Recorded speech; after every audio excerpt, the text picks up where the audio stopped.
ইনকলাব জিন্দাবাদ জিন্দাবাদ জিন্দাবাদ ইনকলাব জিন্দাবাদ জিন্দাবাদ জিন্দাবাদ আমার দাবি প্রদান করো প্রদান করো কেজুয়াল পোস্টার এখন ঢলুয়া নিযুক্তি প্রদান করো প্রদান করো প্রদান করো जोङो ग्रेटार धालिगाव आनएमप्लयड एसोसिएशननि जानानै जों दिनै बे धरनाखौ जों लानाय जादों जोंनि धरनाखौ लानायनि माखासे खारन दङ बे नैबे धालिगाव एरियानि खाथिनि जोंनि जेसेबां सुबुंफोर दं जेसेबां गामिफोर दं बे गामियाव जे जोङो नैबे धालिगावआव जे साख्रि मोननांगौ जोङो केजुवेल लेबार माने 4 ग्रेडआव जोङो जे साख्रि मोननांगौ जोङो बाहेरनिफ्राय कम्पानि फैनाय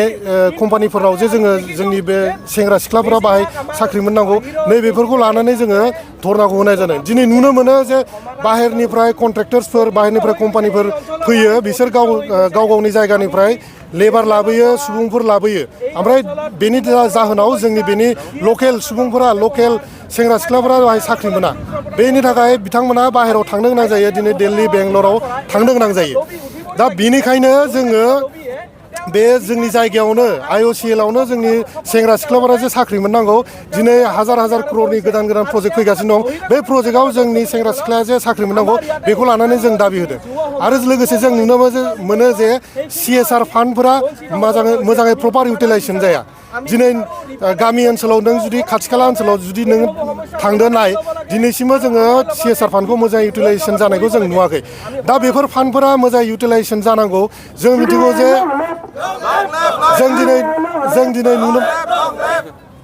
जों दिनै नुनो मोनो जे CSR फान्डा मोनसे गभर्नमेन्ट अफ इन्डियानि रुल मथे जे जिखिनि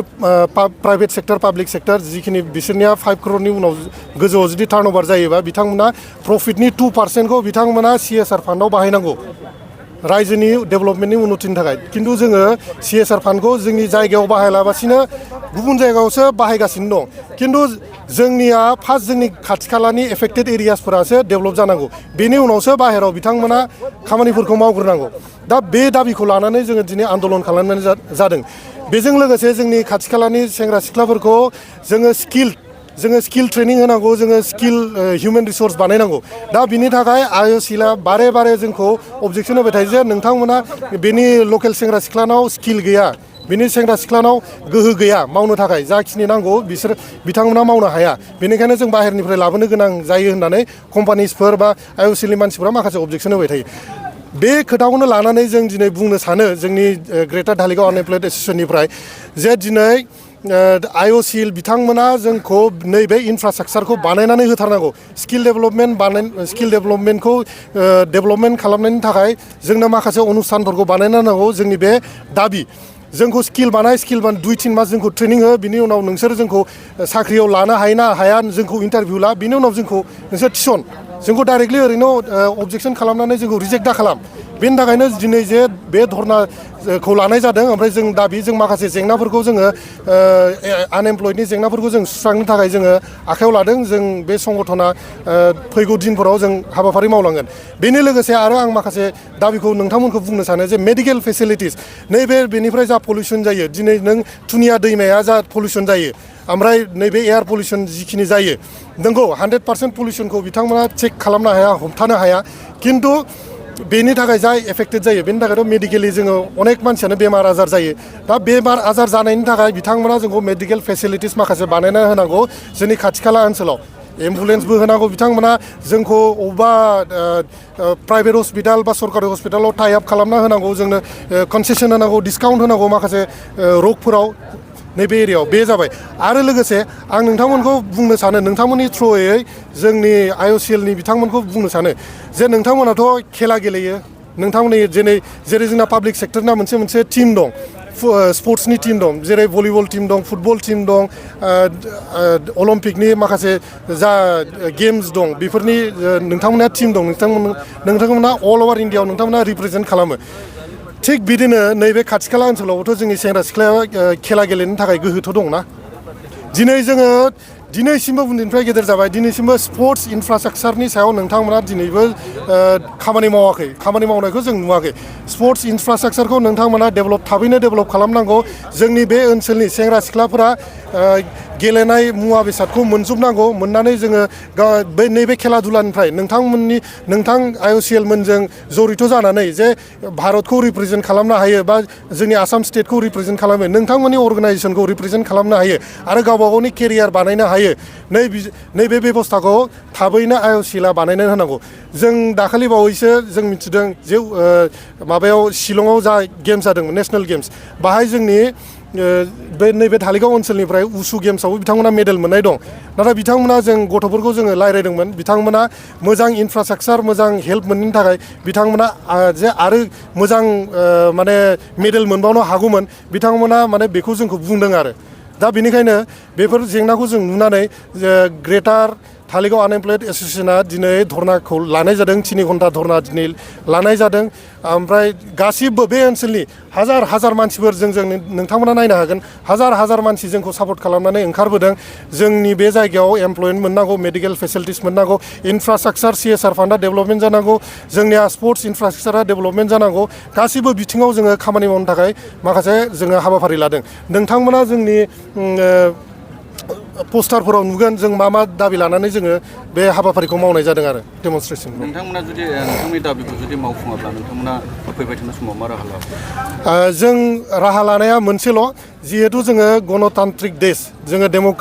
डेम'क्रेसियाव बिलिभ खालामो आरो जोंबो डेम'क्रेसिनि मोनसे पार्ट जोङो डेम'क्रेसि भाबै नियम निथि पालन खालामनानै जोङो